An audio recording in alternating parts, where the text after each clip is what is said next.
ይቅርታ ተሳስቼ ነው ይቅርታ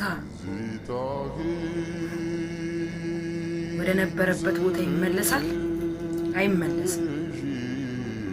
ወትሮም ነበር መጀመሪያ መጠንቀቅ የተተፋ ምራቅ አይላስ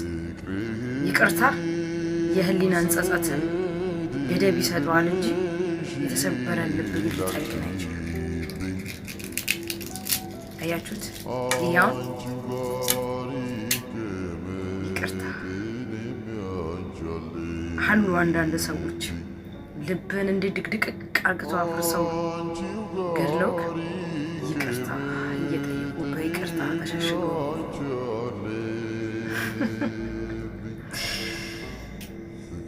ቀልዳለህ አበስለት